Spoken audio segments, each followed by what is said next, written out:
सांसद होने की हैसियत से एक तो जिम्मेवारी बनती ही थी और है, उससे कहीं ज़्यादा है कि मेरे व्यक्तिगत संबंध भी लोगों से काफ़ी है। ब्याडा भी 500 एकड़ से अधिक ज़मीन इस मौजा में एक्वायर करने वाली है। आज लोग संघर्षरत हैं, सड़क पर हैं, सरकार का ध्यान आकृष्ट करवा रहे हैं।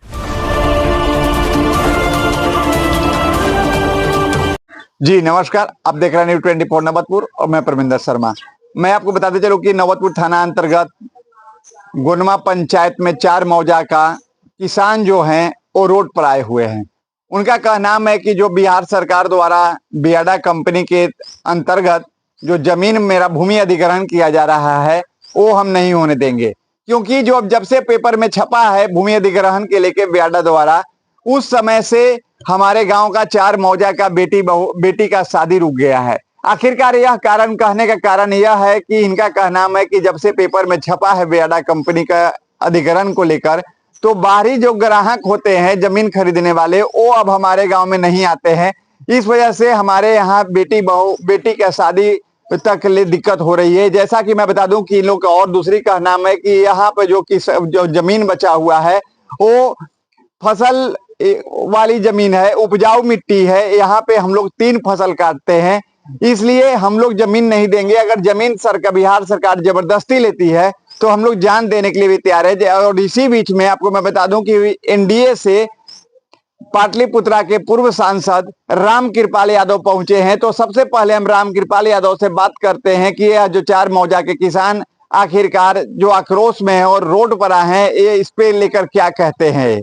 नेताजी, आप पाटलिपुत्रा के पूर्व सांसद रहे हैं और काफी जो है कि यहाँ के किसानों के आपसे उम्मीद है, लेकिन अब किसान जो है कि सड़कों पे आ गए हैं और उनकी जीविकोपार्जन का जो साधन है वो भी सरकार जबरदस्ती अधिग्रहण करना चाहे, कैसे देखते हैं?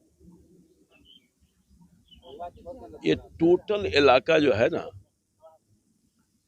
जिससे मैं 1993 के पहले से ही जुड़ा हूँ। 93 में तो एमपी हो गया, लगभग 91-92 से मैं जुड़ा रहा हूँ और गाढ़े रिश्ते हैं।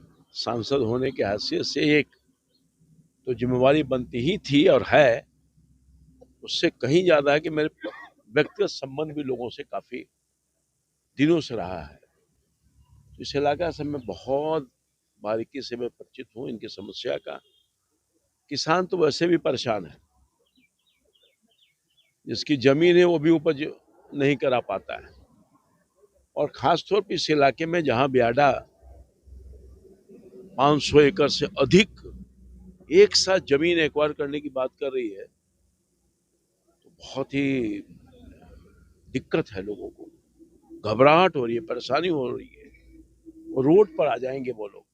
क्योंकि इसके पहले भी 2-3 योजनाओं में बड़े पैमाने पर किसानों की जमीन अधिग्रहित हो गई है और उसके बावजूद भी बिना कंसेंट के, बिना जानकारी के एकाएक समाचार पत्रों के माध्यम से यह जानकारी मिलती है कि अब बियाडा भी 500 एकड़ से अधिक जमीन इस मौजा में एक्वायर करने वाली है। आज लोग संघर्षरत हैं, सड़क पर हैं, सरकार का ध्यान आकृष्ट करवा रहे हैं। निश्चित तौर पर मैं सरकार से आग्रह करूंगा, हाथ जोड़ करके प्रार्थना करूंगा। किसानों की जो वेदना है, किसानों की जो परेशानी है, किसान तो बिल्कुल बर्बाद हो जाएगा, भूमिहीन हो गया किसान, तो कहाँ जाएगा भाई। ये इसी से उपज होता है और इसी से 2 वक्त की रोटी खाते हैं। कोई नौकरी वाला है यहाँ पर? नौकरी 2-4-10 घर में होगा, बहुत होगा। तो रोज कमाने खाने वाले लोग हैं, बहुत बड़ा कोई किसान भी नहीं है। किसी को 500 एकड़, 200 एकड़, 50 एकड़ कोई नहीं है। पहले कोई होंगे, और बाप दादाओं की जो संपत्ति है उसको बढ़ते बढ़ते बढ़ते अब तो किसी को 1 बीघा होगा, किसी को 5 कट्ठा हुआ, किसी को 10 कट्ठा हुआ, जो आबादी के हिसाब से। तो मैं समझता हूँ कि ये संघर्षरत हैं। यहाँ के जो किसान हैं, मजदूर हैं, जिनकी रोजी रोटी छिन रही है, तो मैं सरकार से पुनः आग्रह करूंगा, बार बार आग्रह करूंगा, आप पुनर्विचार करें। पूरे देश में एनडीए की सरकार है और आप एनडीए के कद्दावर नेता हुए, लेकिन यहाँ के किसान जो हैं कि अब किसान की बच्चियों की शादी पे भी जो है कि अब सवाल खड़ा हो गया, अब कोई इनका जमीन खरीदने को तैयार नहीं है। देखिए आखिरकार इसके लिए देखिए ना, पार्टी से इतर हट के, चूंकि मैंने कहा हमारे व्यक्तिगत संबंध भी हैं, तो ये पार्टी और सरकार देश हित में, गरीबों के हित में, किसानों के हित में, मजदूरों के हित में काम कर रही है। उसी आधार पर आपने कहा अब तो जब नोटिफाई हो गया है, पेपर में आ गया है, तब तो इनकी जमीन को कोई लेने वाला नहीं है कि हम जमीन ले लेंगे तो हमारी भूमि का अधिग्रहण हो जाएगा तो हम तो बर्बाद हो जाएंगे। तो ये जो जमीन बेच बेच करके हॉस्पिटल में इलाज, बाल बच्चों का पढ़ाई की व्यवस्था या बेटियों की शादी की व्यवस्था करते थे, और उसके पास तो कोई साधन ही नहीं है। तो मैं समझता हूँ कि बहुत सीरियस मामला है, बहुत गंभीर मामला है। सरकार को विचार करनी चाहिए और इनके साथ बैठ करके उचित समाधान करना चाहिए, और इतने बड़े पैमाने पर जमीन को अधिग्रहण से छोड़ देना चाहिए।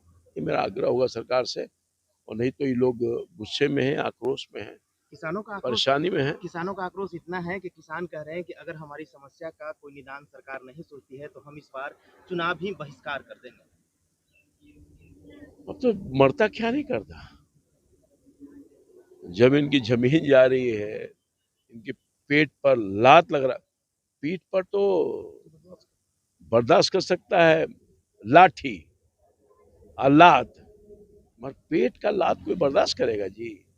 इसलिए इन लोगों का वाजिब मांग भी है, गुस्सा भी वाजिब है।